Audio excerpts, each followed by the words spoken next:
नमस्कार दोस्तों, आप सभी का स्वागत है बीएचयू वर्ल्ड में। 10 क्वेश्चन का एग्रीकल्चर का सीरीज हमने स्टार्ट किया है दोस्तों, जैसा कि आपको पता है।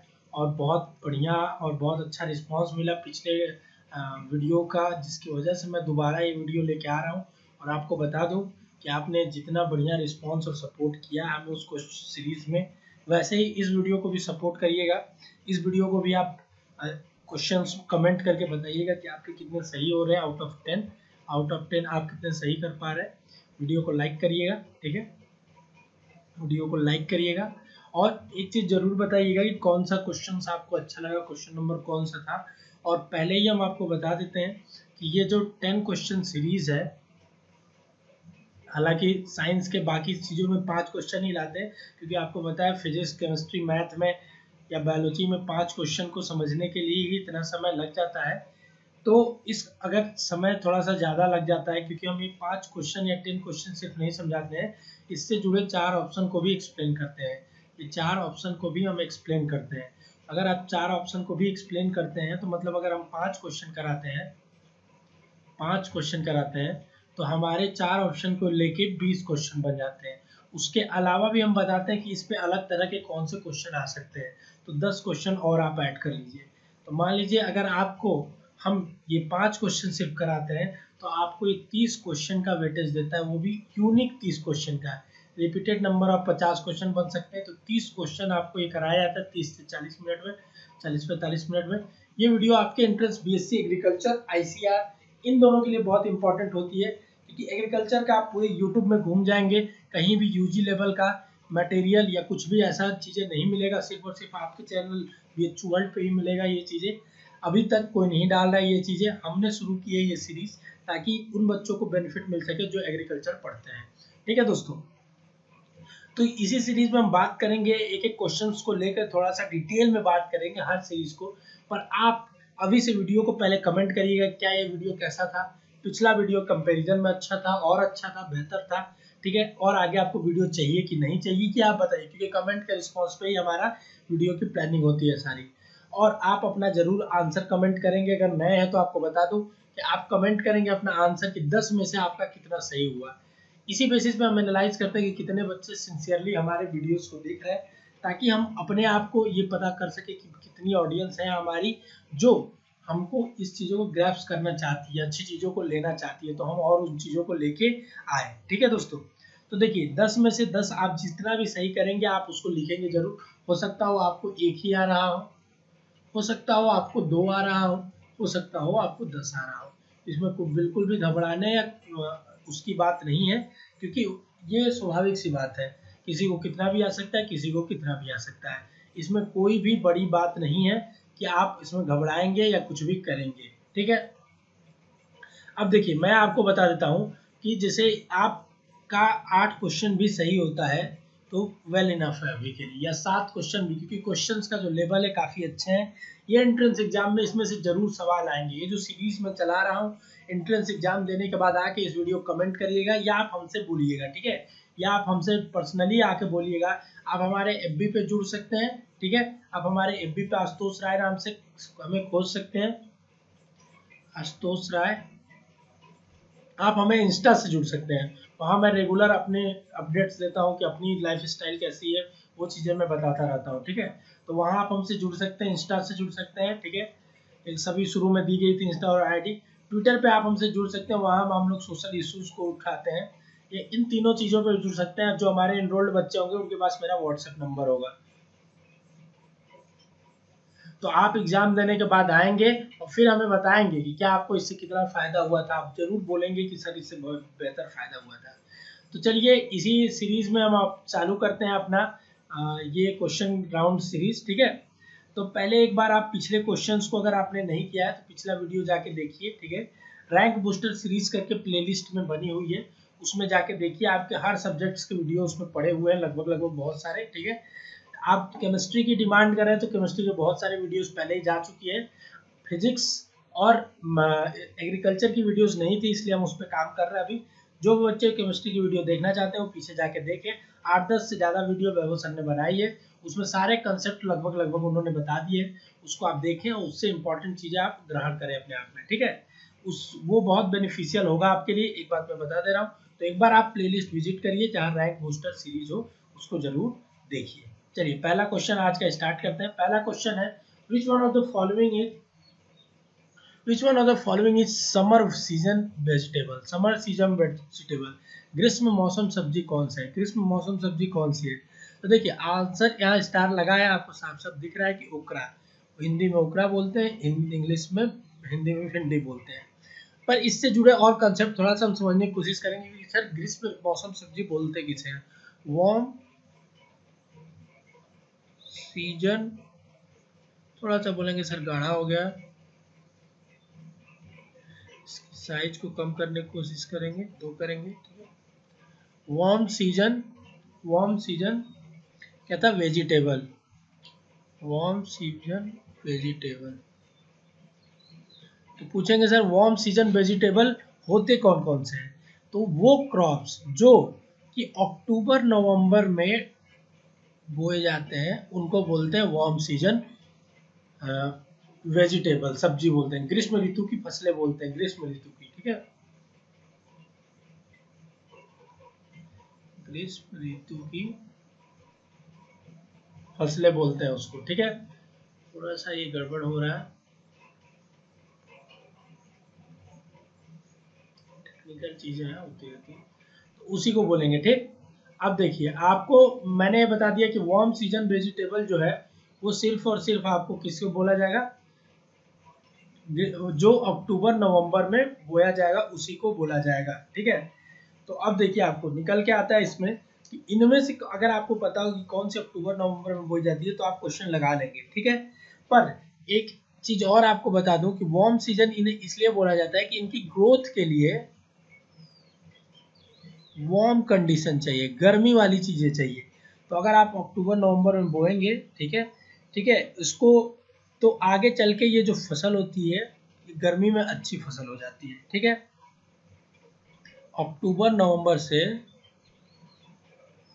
मान लीजिए अक्टूबर नवंबर में आपने बोया, इनके बीच में जनवरी फरवरी, मतलब ठंडी में अगर इन्हें बोते हैं आप तो आपका जो ग्रोथ होगा वो गर्मी में जाके होगा, ग्रोथ जो प्लांट बढ़ेगी वो गर्मी में होगी, इसीलिए इनको गर्मी वाले ग्रीष्म वाले पौधे करते हैं, ठीक है, क्योंकि उनको ग्रोथ होने के लिए गर्मी चाहिए होती है, ये इनकी स्वाभाविक है, ठीक है।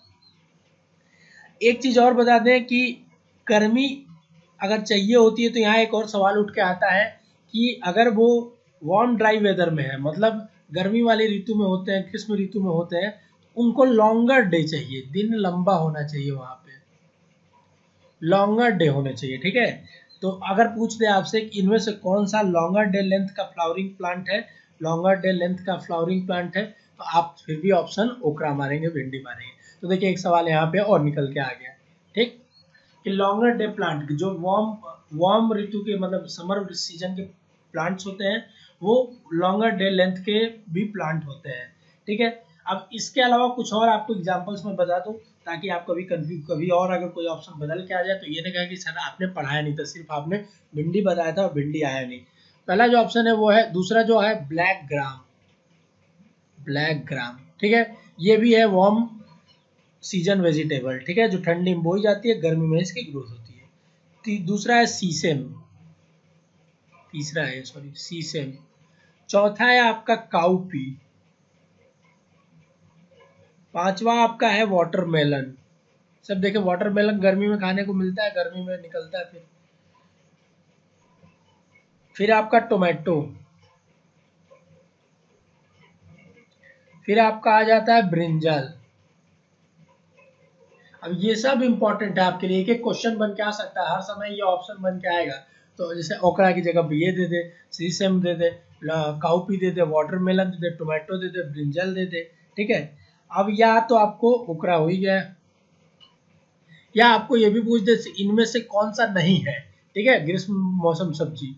अब ये तीन ऑप्शन दे दे और कोई एक कैबेज दे दे तो आप क्या मारेंगे? कैबेज मारेंगे। क्वेश्चन देखिए पूछने का तरीका समझिए, किस तरह से क्वेश्चन आ सकता है और कितने वैरायटी से कितने एंगल से क्वेश्चन को पूछा जा सकता है। तो अगर आप कंसेप्ट पढ़े हैं कि जो अक्टूबर नवंबर से जनवरी फरवरी के बीच में बोया जाए, जिनकी ग्रोथ के लिए वार्मर सीजन चाहिए, जो लॉन्गर डे के लेंथ के प्लांट होते हैं, उनको वार्म वेजिटेबल बोलते हैं। और उसमें सर गिन के इतने ही हैं जो हमारे सिलेबस में आते हैं, होंगे तो बहुत सारे, और इतनों को मैं याद कर लूँगा तो ये क्वेश्चन ऐसा आएगा तो कभी भी कर ले जाऊँगा। ये कंसेप्ट था इसके पीछे का, समझ रहे हैं बेसिक को। तो देखिए अब क्या होगा कि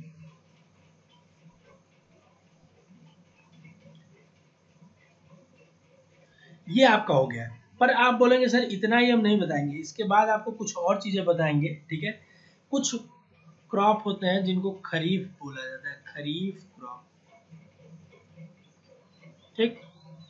खरीफ क्रॉप जो होते हैं जून जुलाई में बोए जाते हैं,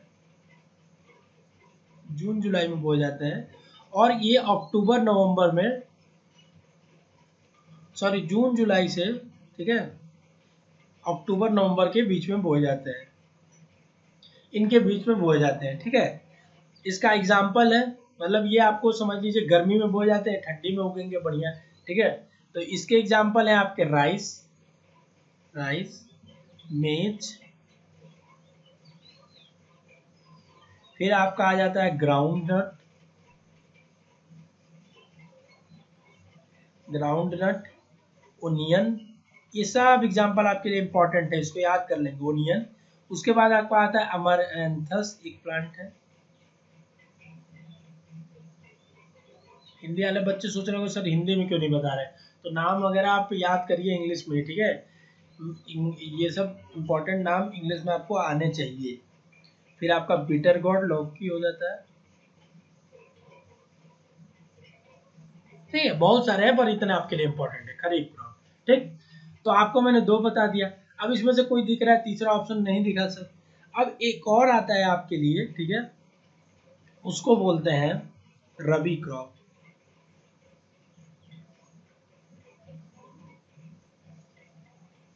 रबी क्रॉप, ठीक। तो ये क्या होता है, क्रॉप ग्रोन ड्यूरिंग जून जुलाई से अक्टूबर नवंबर के बीच में जो क्रॉप बोया जाता है, होता है, उसको बोलते हैं खरीफ क्रॉप, ठीक है। तो देखिए अब इसका क्या होगा, रबी क्रॉप कौन कौन सा होगा, रबी क्रॉप वो होता है जो अक्टूबर नवंबर से लेकर आपका जैन फब, ये क्रॉप का क्लासिफिकेशन है। आपको मैं सजेस्ट करूंगा आप इंटरनेट पे जाके अभी एक बार रबी, खरीफ और जायद के बारे में एक बार अच्छे से पढ़ लेंगे, क्योंकि ये आपके लिए बहुत इंपॉर्टेंट है, ठीक है। रबी, खरीफ और जायद के लिए आप पढ़ लेंगे क्योंकि ये आपके लिए बहुत इंपॉर्टेंट है। इनके कुछ एग्जांपल्स आप याद कर लेंगे, कब बोए जाते हैं, कैसे बोए जाते हैं, आप इनको पढ़ लेंगे, ठीक है। जैसे इसमें मैं रबी में बता दे रहा हूँ, विट, बार्ले, पोटैटो, फिर आपका कैबेज, कैबेज देखिए आ गया एग्जाम्पल ये जो था, ठीक। पी, ये काउपी, इसमें काउपी वाला नहीं होगा, पी दूसरा है, ठीक है, काउपी दूसरा। फिर आपका और क्या आ गया एग्जाम्पल में, कॉलीफ्लावर हो जाएगा। बोल रहा हूँ लिखने में जगह कम है तो इधर उधर लिखना पड़ता है, ठीक है। तो ये सारे हो गए। तो अभी आप क्या करेंगे कि आप जाएंगे, ठीक है, अभी आप जाएंगे और रबी खराफ, नोट्स में लिख लेंगे रबी, खरीफ और जायद, तीन तरह के क्रॉप होते हैं आपके। इन तीनों के बारे में आप इंटरनेट से अच्छे से पढ़ेंगे, कब बोए जाते हैं, ठीक है, क्या क्या कौन से क्रॉप होते हैं, कब कल्टीवेट किए जाते हैं, ठीक है, कैसी इनको कंडीशन चाहिए होती है, ये सब आप अभी इंटरनेट से पढ़ेंगे, ठीक है। क्योंकि ये आपके लिए बहुत इंपॉर्टेंट है, आपके एग्जाम में बार बार ये पूछा गया है, ठीक। तो आपको आना चाहिए ये। तो एक बार इंटरनेट से आप गूगल से पढ़ लेंगे, बुक रखे होंगे तो वहाँ से पढ़ लेंगे। मैंने बेसिक बेसिक चीज़ें बता दी क्योंकि यहाँ पे हम पूरा कवर नहीं कर पाएंगे, आपको पता ही है। हम बेसिक चीज़ें ही बता पाएंगे आपको जो कि आपके लिए यूजफुल हो जाए, ठीक है। आइए अब आगे देखते हैं। दूसरा क्वेश्चन है आपका, कैबेज कॉज ऑफ बंगाल फेमिनिजीज, ठीक है। ये थोड़ी सी स्पेलिंग गलत है, इसको आप चेक कर लीजिएगा, ठीक है, थोड़ी सी स्पेलिंग गलत है, ठीक है, इसको आप चेक कर लीजिएगा, ठीक। बंगाल दुर्भिक्ष का कारण है। अब इसमें देखिए तो क्वेश्चन है थोड़ा सा, अगर स्टैंडर्ड स्तर से देखेंगे तो क्वेश्चन ही गलत है, ठीक है। इसका आंसर सिर्फ और सिर्फ आपका बी होना चाहिए, हेलिमेंथोस्पोरस, पर इसका आंसर जब ऑप्शन आप पढ़ेंगे तो पहला ऑप्शन है ब्राउन लीफ स्पॉट, तीसरा है अल्टरनेरिया, चौथा है 1 और 2। तो पहले आप बंगाल फेमिनिज्म को थोड़ा सा समझिए, ठीक है। ये 1942 से 43 में इंट्रोड्यूस हुआ था, ठीक है। ये क्या होता था, brown spot, brown spot of rice, ठीक, ब्राउन स्पॉट ऑफ लाइफ, मतलब brown spot of rice leaf कह सकते हैं आप, ठीक है। जो एक रोग होता है एक तरह का, जो कि राइस पे, चावल पे होता है, ब्राउन स्पॉट उसको बोलते हैं, ब्राउन स्पॉट उसके पत्तियों पे होने लगता है, ठीक है। और इसका जो ऑर्गेनिज्म है, कॉजल ऑर्गेनिज्म, उसको बोलते हैं हेलीमेंथोस्पोरम, ठीक, हेलीमेंथोस्पोरम ओराइजा। ओराइजा इसलिए बोलते हैं क्योंकि व्हीट का जो राइस होता है, जो व्हीट होता है आपका,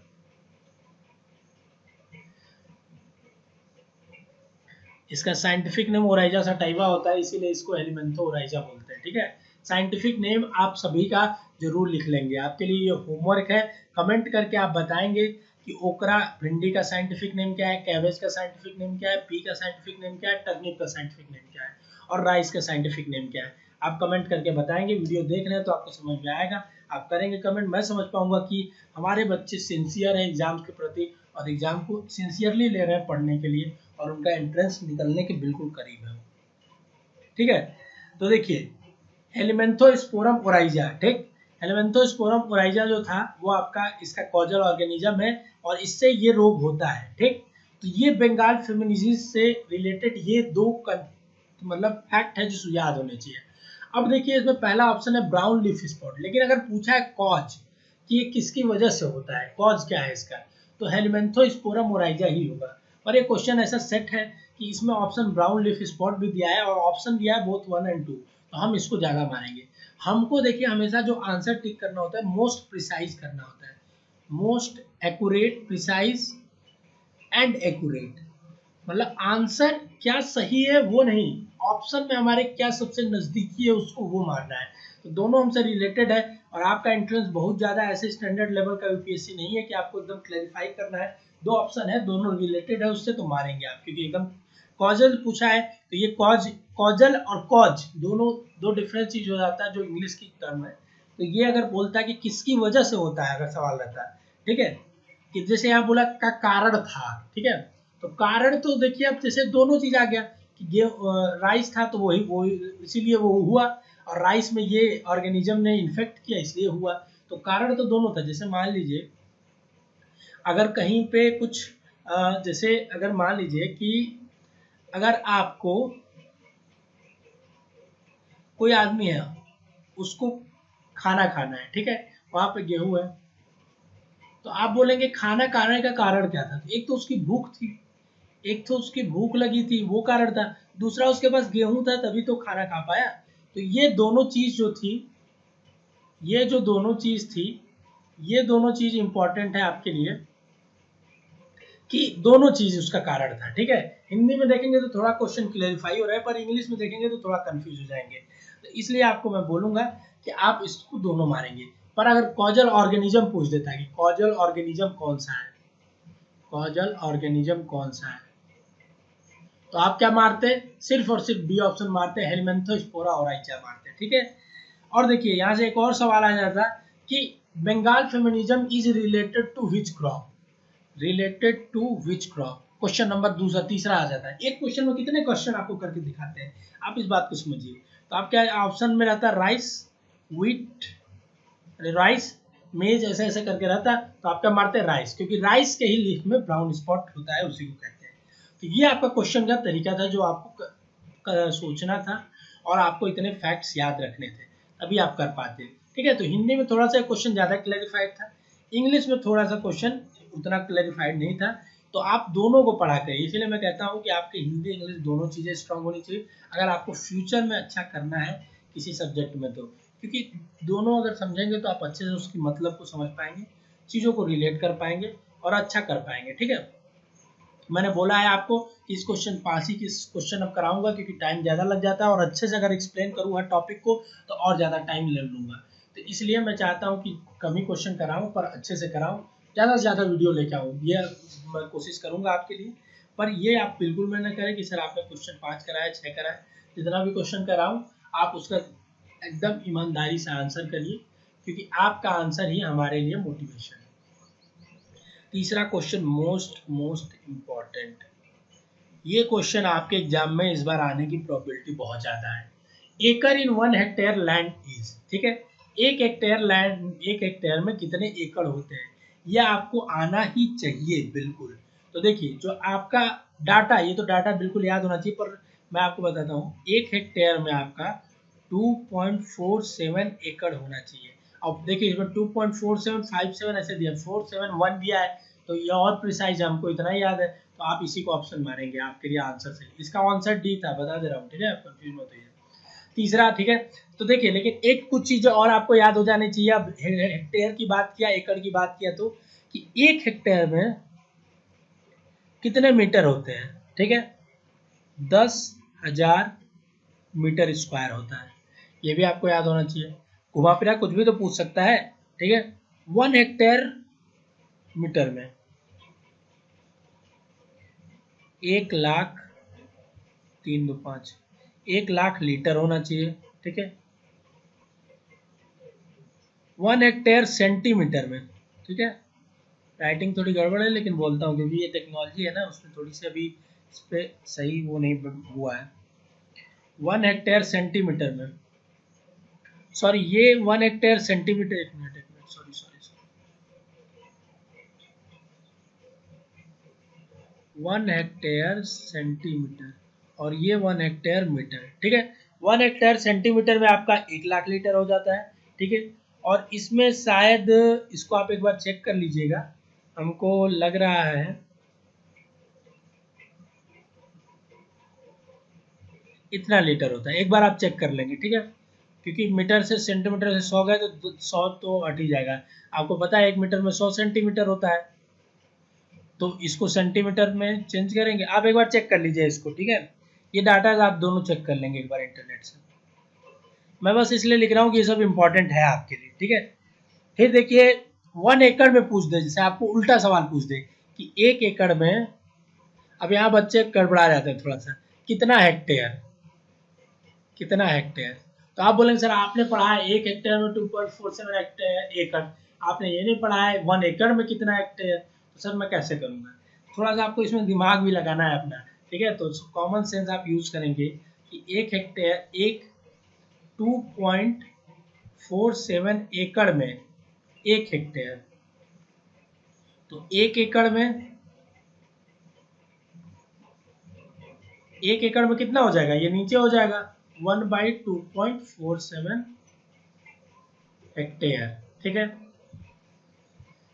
तो आपका कितना आ जाएगा, ये डिवाइड करेंगे तो आ जाएगा 0.405 एकड़ हेक्टेयर।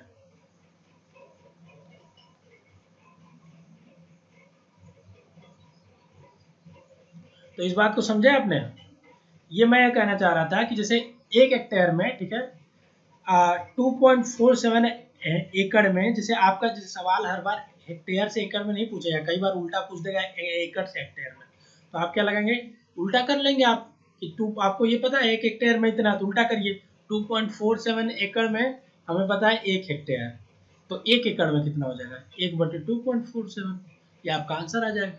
तो उल्टा सीधा कुछ भी पीछे आप गलत नहीं करेंगे, आप करके आएंगे, ठीक है। तो ये क्वेश्चन आपको जितने भी इसमें मैथमेटिकल चीजें आती होंगी आप सारा नोट कर लेंगे अपने नोट्स में, ठीक है, कि कितने जितने भी आपके क्वेश्चन आते हैं, पर ये क्वेश्चन बार बार आता है 1 हेक्टेयर में कितना एकड़, 1 एकड़ में हेक्टेयर में कितना एकड़, और 1 एकड़ में कितना हेक्टेयर, ये क्वेश्चन आता रहता है। तो इस बात को आप करते हमेशा अच्छे से कर लेंगे, क्योंकि ये हमारे हिसाब से इस साल क्वेश्चन पूछने की संभावना इसकी है, ठीक है। तो जो क्वेश्चन पूछने की संभावना उससे दाएं बाएं हम सब पढ़ लेंगे, ताकि हमको कुछ भी कंफ्यूजन या गलत होने की संभावना न रह जाए एग्जाम में।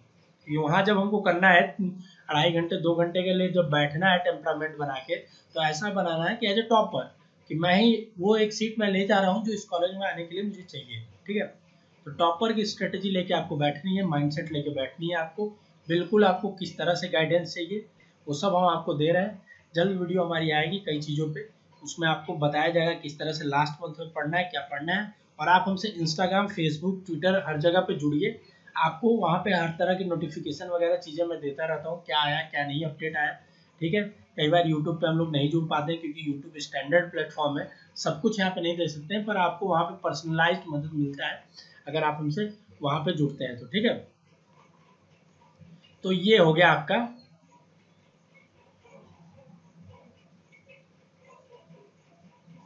ये आपका हो गया हेक्टेयर में। चौथा क्वेश्चन की तरफ बढ़ते हैं हम। तो चौथा क्वेश्चन हमारा है कि orange colour in carrot is due to, ठीक है।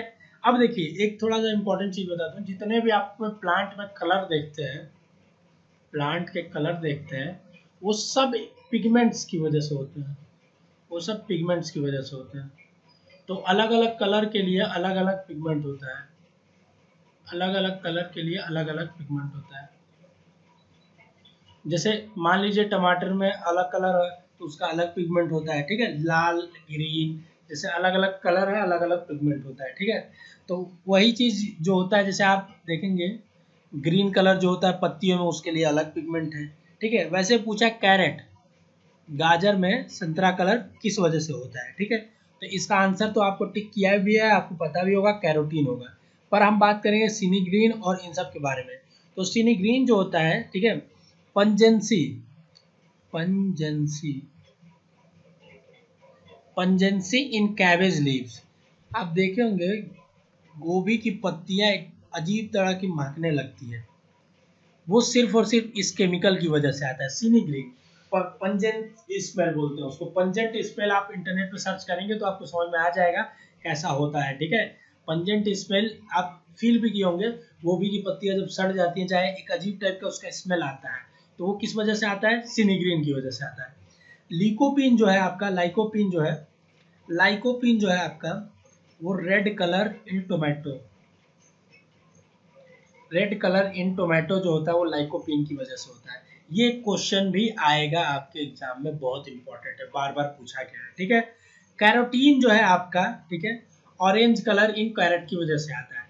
सोलेनिन जो है आपका, ग्रीन कलर किस में, पोटैटो ट्यूबर में, आलू के ट्यूबर में आप देखेंगे ग्रीन कलर का जो निकला होता है, उसकी आँख आँख जो होती है वो किसकी वजह से आती है, सोलेनिन की वजह से। तो ये चार केमिकल जो आपके लिए मोस्ट इंपॉर्टेंट है। और एक आपका कैरोटीन हो ही गया, कैरोटीन की वजह से ऑरेंज कलर आता है। ग्रीन कलर क्यों आता है ये आप कमेंट करके हमें बताइए। Green colour of leaves is due to, is due to, या आप हमें कमेंट करके बताइए कि ग्रीन कलर ऑफ लीव्स किस कारण से होता है, किस केमिकल के कारण से होता है, या किस चीज के कारण से होता है, ये आप हमें जरूर बताइए, ठीक है। तो कलर का आपका समझ में आ गया होगा, बेसिक चीजें एक बार रिवाइज करिए चीजों को, कि ऑरेंज कलर जो होता है कैरेट में, वो सिर्फ और सिर्फ कैरोटीन के कारण होता है। कैरोटीन क्या है, एक तरह का पिगमेंट है, केमिकल है एक तरह का, समझ लीजिए आप, जो प्लांट्स में पाया जाता है, और जिस प्लांट में पाया जाएगा ऑरेंज कलर बनाएगा, ठीक है। ज्यादातर ये कैरेट में पाया जाता है इसलिए ऑरेंज कलर कैरेट का एग्जांपल देते हैं, ठीक है। सिनी ग्रीन जो है पंजेंट स्मेल देता है, पंजेंट स्मेल कैबेज के लीफ में। लिकोपीन आपका टोमेटो का रेड कलर, सोलेनिन आपका ग्रीन कलर किसका, पोटैटो ट्यूबर का। तो ये आपका था, इससे पांच पांच क्वेश्चन बन गए आपके। सोचिए 4 क्वेश्चन अभी तक कराया, उसमें 20-25 क्वेश्चन आपको बता दिया हूँ जो आपके लिए इंपॉर्टेंट है। यही 20-25 क्वेश्चन लेके आता तो कोई मतलब नहीं रह जाता। इसीलिए हम क्वेश्चन फॉर्म में पढ़ाने का मतलब ये मत समझिए कि अगर आपको मैं 5 क्वेश्चन करा रहा हूँ तो सिर्फ सिर्फ 5 क्वेश्चन आप कर रहे हैं। आप 5 क्वेश्चन नहीं कर रहे हैं, हम बार बार आपको बताते हैं कि आप कम से कम 50 क्वेश्चन के बराबर करें, क्योंकि उसमें 5 कंसेप्ट हम बताते हैं, जिनसे अलग अलग तरह के क्वेश्चन पूछने के तरीके को बताते हैं, अलग अलग चीजों को एक्सप्लेन करते हैं। तो ये आपके लिए इंपॉर्टेंट है। ये चीज कभी आप मत सोचा करिए कि सर आधे घंटे आपने 40 मिनट पढ़ाया, इसमें से आपने 5 ही क्वेश्चन बताया, सर थोड़ा जल्दी जल्दी पढ़ाया करिए। कमेंट करते हैं कुछ बच्चे, सर ज्यादा क्वेश्चन बताया करिए, सर 40 मिनट में आप 100 क्वेश्चन बताइए। न्यूज है क्या ये, सुबह सुबह का जो न्यूज आता है आज तक का, कि 5 मिनट में 100 खबरें, उस तरह से हमें देता है फालतू का। इसी क्वेश्चन को बना देते हैं, orange colour in carrot is due to carotene, carotene causes orange colour in carrot, सिनी green causes pungency in cabbage leaf. Pungency in cabbage leaf is due to cinnamon green. Lycopene is responsible for red color in tomato. Red color in tomato is due to lycopene. Green color in potato tuber is due to solanine. Solanine is responsible for green color in potato tuber. Carotene is a chemical plant pigment या pigment. क्या अब इतना question लिख के दे दे तो आपको अच्छा लगता है? नहीं, नंबर ऑफ क्वेश्चन पे क्वांटिटी पे मत जाया करें, हमेशा सिर्फ और सिर्फ go over quality. Quality matters for education. Education में सिर्फ और सिर्फ क्वालिटी मैटर करती है। अगर पढ़ाई में आप क्वांटिटी पढ़ते हैं कि आपने 20 घंटा पढ़ा और 20 घंटे में आप एक एक्सरसाइज भी नहीं कर पाए, तो वो आपके लिए मायने नहीं रखता है। आपने 1 घंटा पढ़ के 20 एक्सरसाइज कर लिया, दैट्स मोर देन सफिशिएंट, वो आपके लिए बहुत ज़्यादा मायने करता है। ठीक है, तो आप हमेशा इस चीज़ को समझने की कोशिश करेंगे कि आपके लिए क्या इंपॉर्टेंट है, वो हम लोग बताते हैं। ठीक है, आप उस पर इधर उधर की चीज़ों पे प्लेटफॉर्म या और जगह जो आपको गाइडेंस ना मिलके आप जहाँ कंफ्यूज होते हैं, उन पे आप बिल्कुल भी न जाएंगे और कंफ्यूज नहीं होंगे चीज़ों को लेकर। आइए लास्ट क्वेश्चन आपका देखते हैं।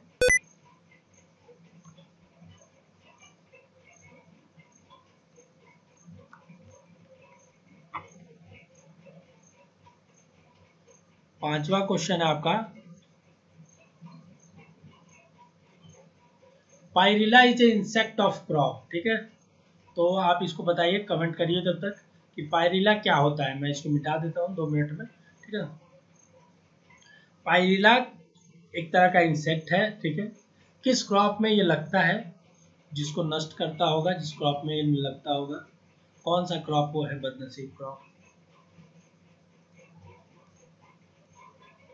ठीक, तो देखिए पायरिला जो है एक इंसेक्ट है, साफ साफ यहाँ पे बताया गया है। ठीक है, एक चीज वहां पे मैं छोड़ दिया था। ठीक है, इसमें कि जो रेड कलर होता है, लिकोपीन के कारण टोमेटो में आता है, मैंने बताया था। पर जनरली रेड कलर प्लांट्स में जो होते हैं वो आपके एंथोसाइनिन एंथोसाइनिन की वजह से आता है। ठीक है, रेड कलर जो होते हैं प्लांट्स में जनरली एंथोसाइनिन एक पिगमेंट है, उनकी वजह से आता है। ठीक है, और वो जो क्वेश्चन मैंने पूछा वो तो आप बताएंगे कमेंट करके। आइए आगे बढ़ते हैं इसमें। आगे ये है कि pyrilla is insect of the crop. ठीक है, तो देखिए पायरिला जो है आपका, ठीक है, किसका है, ये आपका आंसर लगाइए या नहीं लगाया तो आपको बता देता हूँ, ये मेज का है, मक्का का है। ठीक है, मेज का है। और ये आपका जो होता है, सॉरी मेज का नहीं है ये आपका शुगर केन का है। सॉरी, मेज का दूसरा है, अभी बताता हूँ। ठीक है, यह आपका क्या है, शुगर केन का है। ठीक, शुगर केन गन्ने का कौन सा है, पायरिला है। ठीक है, ये एक तरह का वो होता है जो कीट है, कीट मुख्य कीट है, जो ज्यादातर ये गन्ने में ही लगता है। पर सवाल यहाँ होता है कि सर कॉटन में कौन सा कीट तब लगता है, कॉटन में कौन सा कीट लगता है। कॉटन में जो कीट लगता है उसको बोलते हैं बॉल वॉर्म। बाल वॉर्म, ठीक है। ठीक है, इसको, इसका साइंटिफिक नेम भी है, अब एग्जैक्ट हमको अच्छे से याद नहीं आ रहा है, हेलिको वर्पा, शायद यही है। आप एक बार इसको चेक कर लीजिएगा, हेलिको वर्पा आर्मी गेरा, शायद यही है। एक बार आप चेक कर लीजिएगा, स्पेलिंग वगैरह हमको एग्जैक्ट याद नहीं आ रहा है। ठीक है, कॉटन का। फिर आप बोलेंगे सर मेज में कौन सा लगता है, क्योंकि देखिए कुछ जैसे क्या होता है कि आप देखेंगे प्लांट्स, तब तो प्लांट्स में देखेंगे कॉमनली आपके यहाँ जो भी प्लांट्स बोई होगी, मान लीजिए लौकी बोया गया होगा या कोई भी, तो उसमें आप देखेंगे कि एक तरह का कीड़े होंगे, जो कीड़े वो यूनिक, मतलब उस प्लांट में कुछ कीड़े होंगे जो उस प्लांट में हमेशा लगते ही होंगे। ठीक है, तो वो कॉमन कीड़े होते हैं, उनके मुख्य कीड़े मान लिए जाते हैं कि यही जो मुख्य कीट है यही इसमें लगते हैं, इसमें यही इंसेक्ट्स जो है बार बार इस प्लांट में यही इंसेक्ट आते हैं। जैसे अब लौकी में हर तरह का कीट तो आता नहीं है, कुछ स्पेसिफिक कीट होंगे जो आते होंगे, उन्हीं का नाम होता है। हर क्रॉप का अलग अलग स्पेसिफिक कीट होता है। जैसे शुगर केन का क्या हो गया, पायरिला हो गया। कॉटन का क्या हो गया, बॉलवर्म हो गया। मेज का क्या हो गया आपका, मेज का आपका हो जाएगा क्या था, लीफ हॉपर, लीफ हॉपर। और एक आपका बच गया सोरगम, सोरगम का जो होता है स्टेम बोरर, स्टेम बोरर, उसका स्टेम बोरर। ठीक है, एक और होता है इसमें, इसी में सोरगम में, उसको बोलते हैं ईयर हेड बग। ठीक, ये आपका सोरगम में लगता है। तो एक बार क्वेश्चन आप समझ गए कि मतलब इंसेक्ट जो कॉमन इंसेक्ट होता है, सवाल जो आएगा पायरिला से आएगा तो आप क्या मारेंगे, शुगर केन गन्ना मारेंगे।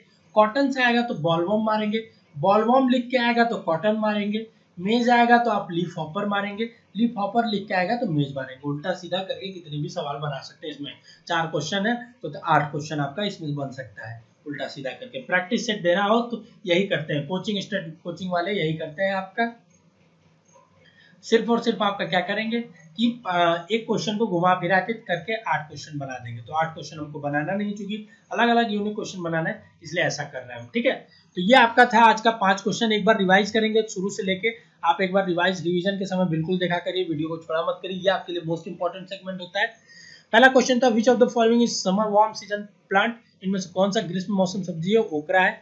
इसमें कंसेप्ट मैंने और बताया कि जो गर्मी वाले प्लांट्स होते हैं अक्टूबर नवंबर से लेके जनवरी फरवरी के बीच में बोए जाते हैं, ठंडी में बोए जाते हैं, गर्मी में उगाए जाते हैं। क्यों? क्योंकि उनको लॉन्गर डे का प्लांट चाहिए, लॉन्गर डे चाहिए होता है, दिन की लंबाई ज़्यादा चाहिए होती है, ठीक। फिर दूसरा मैंने बोला कि बंगाल फेमिनिजा, इसका स्पेलिंग एक बार चेक कर लीजिएगा।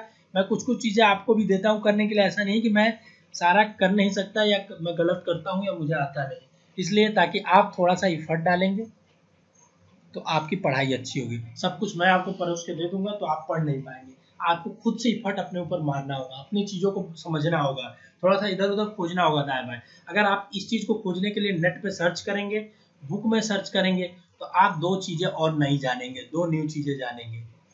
तो सिर्फ मेरा यही मोटो रहता है कि कुछ चीज़ें मैं आपको बोलूँ सर्च करने के लिए, पता करने के लिए, कमेंट करने के लिए, ताकि आप 2-4 चीज़ें नई सोचें, नई खोजें और नई पाएं, ठीक है। तो ये बोला बंगाल फेमिनिज्म का क्या होता है, कारण क्या है। तो एक तो ये राइस के ब्राउन लीफ स्पॉट में होता है और हेलमिंथोस्पोरा इसका ऑर्गेनिज्म है, जिसकी वजह से ये डिजीज होता है, ठीक है। ये 19 पहली बार कहाँ पे मिला था, 1942 से किसमें मिला था, 1942 1943 में मिला था, ठीक है, जो कि राइस में मिला था और इसके ऑर्गेनिज्म है हेलमिंथोस्पोरा ओराइज़ा, ठीक। फिर तीसरा क्वेश्चन आता है, एकड़ इन एक हेक्टेयर कितना एकड़ होता है। तो 2.47 एकड़ होता है, ये आपको बताया था। मैंने बोला कि उल्टा भी पूछेगा तो आप कर ले जाएंगे कि 1 एकड़ में कितना हेक्टेयर है, तो ये भी कर ले जाएंगे, ठीक है। चौथा मैंने बोला कलर से बहुत इंपॉर्टेंट है आपके लिए कलर वाला, क्योंकि orange colour in carrot is due to, क्योंकि कलर बहुत सारे जो होते हैं वो पिगमेंट की वजह से आते हैं, प्लांट पिगमेंट की वजह से, जो कि एक तरह का केमिकल होता है, ठीक है। तो कैरेटिन जो होता है वो कैरेट के ऑरेंज कलर के रिस्पॉन्सिबल होता है। मैं भूल गया था कि जब रिवीजन करते हैं तो रेड कलर का पेन यूज कर लेते हैं। कैरोटीन कलर होता है, जनरली रेड कलर जो होता है आपका रिस्पॉन्सिबल आपका होता है वो जनरली जो रेड कलर होता है वो आपका वो एंथोसाइनिन की वजह से होता है, एंथोसाइनिन की वजह से होता है प्लांट में सब, ठीक है। ये नहीं कि बोले सर यहाँ लाल कलर से लिख रहे हैं तो यहाँ एंथोसाइनिन है कि नहीं, प्लांट में, ठीक। और फिर मैंने आपको ये भी बताया कि सोलेनिन किस वजह से होता है। सोलेनिन का क्या रिस्पॉन्सिबल है, लिकोपिन टोमेटो में होता है, और सिनग्रीन क्या रिस्पॉन्सिबल होता है, किस तरह का इफेक्ट देता है, ठीक। फिर आपको मैंने बताया पायरिला, कि पायरिला किस क्रॉप का वो है, मतलब इंसेक्ट है, किस क्रॉप का, तो आपने बोला शुगर केन। फिर मैंने तीनों ऑप्शन के बारे में आपको बताया कि कौन से क्रॉप में कौन सा इंसेक्ट लगता है। ये पूरा इंपॉर्टेंट सीरीज था, ठीक है, जो मुझे लगता है आपको वीडियो समझ में आई होगी, अच्छे से लगी होगी, अच्छी वीडियो लगी होगी। ये पूरी मेहनत करते हैं, एक वीडियो को बनाने के पीछे हमारा कम से कम 3 से 4 घंटे जाता है, 3 से 4 आवर। तो आपका अप्रिसिएशन हमारे लिए मैटर करता है, ठीक है, कि आप कितना अप्रिशिएट करते हैं, कितना नहीं करते हैं। आपको पता होना चाहिए कि जैसे एक वीडियो को पहले हम क्वेश्चन फ्रेम करते हैं, उसमें आधे घंटे से 1 घंटे जाता है, 30 मिनट से 60 मिनट जाता है आपका। फिर आपको उस क्वेश्चन के फॉर्म में, जैसे अब 4 क्वेश्चन तो बन गए, एक क्वेश्चन बन गए, उस क्वेश्चन के चारों क्वेश्चन को हमको एक्सप्लेन करना है। सिर्फ क्वेश्चन ये नहीं कि orange colour in carrot is due to carotene, अगला बढ़ते हैं, pyrilla is insect of sorghum, ऐसे कराना हो तो 1 घंटे में हम कम से कम आपको 100-200 क्वेश्चन करा सकते हैं, पर ऐसे हमें कराना नहीं है। तो इसलिए हम क्या करते हैं, उसको फिर से चारों क्वेश्चन को लेकर रिसर्च और एनालिसिस करते हैं, बुक से रीड करते हैं कई चीज़ों को, ठीक है, क्योंकि गलत आपको बता नहीं सकते। तो उसमें आपका 2 घंटे जाता है मिनिमम। फिर रिकॉर्ड करने में हमें 1 घंटे जाता है, वीडियो को एडिट करने में 1 घंटे जाता है। तो 4 से 5 घंटे एक वीडियो के पीछे हमारी मेहनत होती है, 4 से 5 घंटे की। और अगर आप उस वीडियो को देखते हैं तो हमारी वो मेहनत साकार हो जाती है, सफल हो जाती है। वीडियो को अगर अप्रिशिएट करते हैं, लाइक करते हैं, आप कमेंट करते हैं, दोस्तों तक रिकमेंड करते हैं, तो हमें और अच्छा लगता है, ठीक है दोस्तों। मिलेंगे अगले इसी सीरीज के अगले वीडियो में, तब तक के लिए मन लगा के पढ़िए। All the best.